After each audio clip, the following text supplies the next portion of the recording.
అడకత్తెరలో పోకచెక్క అనే సామెత ఉంది. ముందు నుయ్యి వెనక గొయ్యి అనే సామెత కూడా ఉంది. ప్రస్తుతం ఈ సామెతలు అన్వయించే క్లిష్ట సందర్భాల్లో హిందూ దళిత బహుజనులు ఉన్నారు. దళిత బహుజన పౌరులందరూ నాస్తికులు కారు. వారికి మతం గురించిన ఆసక్తులు ఉంటాయి. వారు తమ మతాసక్తులు దెబ్బతినకుండా కాపాడుకోవడంలో ఏ తప్పు లేదు. హిందూ దళిత బహుజనుల ఆసక్తులు రెండు: ఒకటి మతం, రెండు సామాజిక న్యాయం. కానీ హిందూ దళిత బహుజనులు ఈ రెండు ఆసక్తులను నెరవేర్చని రెండు భిన్న భావజాలాల మధ్య కొట్టుమిట్టాడుతున్నారు. వాటిల్లో ఒకటి ఆర్ఎస్ఎస్ హిందూ భావజాలం, రెండవది లౌకికవాద నాస్తిక దృక్పథం. ఈ రెండు దృక్పథాలు వారిలోని ఒక ఆసక్తిని నెరవేరిస్తే ఇంకొక ఆసక్తిని నెరవేర్చే పరిస్థితి లేదు. హింసను ఎదుర్కోవడం పట్ల గాంధీజీ జైనమత దృక్పథాన్ని ఆర్ఎస్ఎస్ భావజాలం నిరసిస్తోంది. మతం కంటే దేశానికే అగ్రతాంబూలం ఇస్తోంది. జైన, బౌద్ధ మతాలను భారతీయ మతాలుగా గుర్తిస్తోంది. మెజారిటీ ప్రజలైన హిందూ జాతి సాంస్కృతిక వైభవాన్ని గుర్తించి వ్యక్తి సచ్ఛీలతకు, దేశభక్తికి పునాదులు వేస్తోంది. కానీ దళిత బహుజనుల సామాజిక న్యాయాన్ని నిర్లక్ష్యం చేస్తున్నది. వర్ణ ధర్మాలను భగవద్గీత గుణకర్మలతో ముడిపెట్టింది, కానీ పుట్టుకతో ముడిపెట్టలేదు. ఈ విధంగా భగవద్గీతలో చెప్పినదే ఆధునిక చింతన కూడా. కానీ మధ్యయుగాల్లో అమలైన హెరిడిటరీ ప్రొఫెషన్ను మాత్రమే ఆర్ఎస్ఎస్ స్థిరీకరించే ప్రయత్నం చేస్తోంది. ఇది హిందూ దళిత బహుజనుల సామాజిక న్యాయానికి పెను ప్రమాదం. కాబట్టి హిందూ దళిత బహుజనులు ఆర్ఎస్ఎస్ వైపు మొగ్గు చూపడం ఆరోగ్యకరం కాదు. ఆర్ఎస్ఎస్లో గాని, దాని అనుబంధ రాజకీయ పార్టీ బీజేపీలో గాని వారి మత, సాంస్కృతిక ఆసక్తులు నెరవేరుతాయి, కానీ సామాజిక న్యాయం సమకూరదు. ఇక రెండవది లౌకికవాద నాస్తిక దృక్పథం. నాస్తికత్వం భౌతిక జీవితానికి తప్ప అలౌకిక అన్వేషణకు ప్రాధాన్యం ఇవ్వదు, ఖండిస్తుంది కూడా. సెక్యులరిస్టులు కానీ, మార్క్సిస్టులు కానీ నాస్తికులైన వారు మతాన్ని అధ్యయనం చేయరు, అవసరం కూడా లేదు అనుకుంటారు. కానీ వీరికి మతం పట్ల గుడ్డి నిరాకరణ మాత్రం ఉంటుంది. ఇక్కడ ఒక ప్రమాదం పొంచి ఉంది. మంచి గురించి తెలియని వాళ్లకు ఆ జాతి సంస్కృతి తెలియదు. సంస్కృతి తెలియని వాళ్లకు ఆ జాతి భావావేశాలు అర్థం కావు. ఇటువంటి నాస్తిక మేధావుల మధ్య వారి సంస్థల్లో దళిత బహుజనుల మతభావాలు సహజంగానే దెబ్బతింటాయి, ప్రశ్నకు గురవుతాయి. దళిత బహుజనులకు తమ మతం పట్ల, తమ సంస్కృతి పట్ల ఉన్న భావావేశాలు ఏస్థెటిక్స్ నాస్తిక సమూహాల మధ్య సంతృప్తి పొందదు. ఈ విధంగా తమ సామాజిక న్యాయాన్ని విస్మరించిన ఆర్ఎస్ఎస్, బీజేపీ ఒకవైపు, తమ జాతిని, సాంస్కృతిక అస్తిత్వాన్ని ప్రశ్నార్థకం చేసే నాస్తికవాదం మరొక వైపు. ఈ రెండు హిందూ దళిత బహుజనులకు ఆమోదయోగ్యం కాలేవు.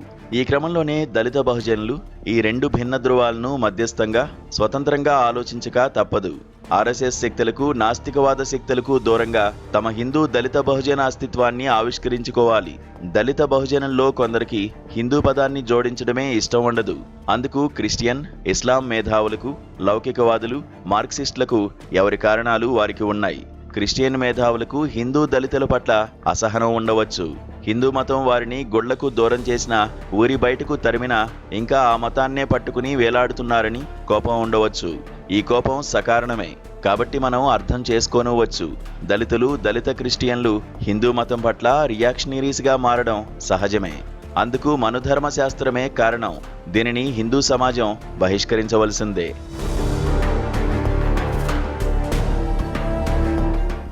ముస్లింల రియాక్షన్కు సామాజిక దౌష్ట్యాలు కారణం కాదు.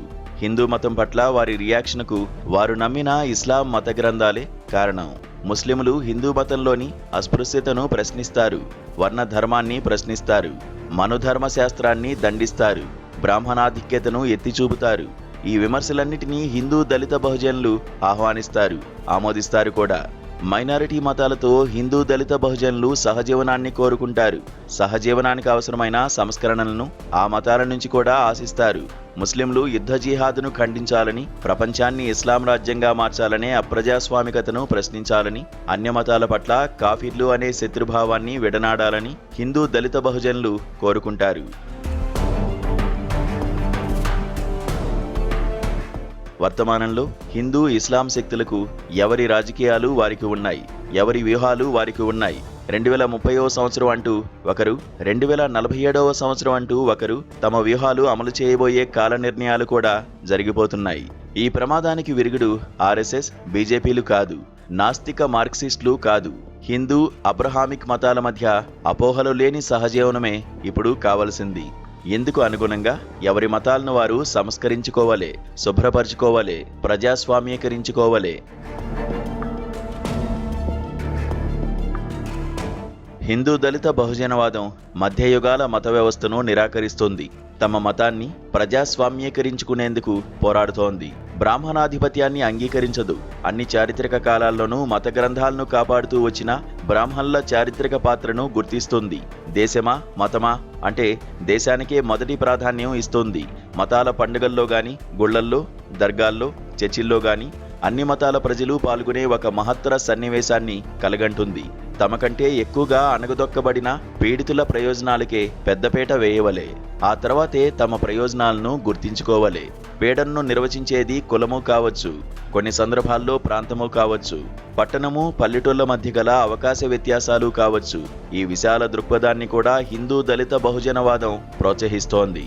జాతీయ సంస్కృతిని పాటించడానికి ఏ మత సంస్కృతులు, ఆచారాలు అడ్డుపడే సందర్భాలు రాకూడదని కోరుకుంటోంది. పల్లె ప్రాంతాల్లోని మాదిగ, మాలల ఆధ్యాత్మిక హక్కుల పోరాటాన్ని మొదటి కార్యాచరణగా స్వీకరిస్తోంది. హిందూ దళిత బహుజనవాదం ఏకశిలా సదృశ్యమైన మతాన్ని కోరుకోదు. వేదాలు, ఉపనిషత్తులు, శైవం, వైష్ణవం వంటి వాటిని కోరుకుంటుంది. ముక్కోటి దేవతలు, ఎల్లమ్మ, ముత్యాలమ్మ వంటి గ్రామ దేవతలు, ఆదివాసీల దేవుళ్ళు అన్నింటినీ హిందూ బహుళత్వంలో భాగంగా స్వీకరిస్తుంది. యోగులు, సాధువులు, సూఫీలు, క్రిస్టియన్ సన్యాసులు అందరికీ పూజ్యభావంతో మోకరిల్లుతోంది.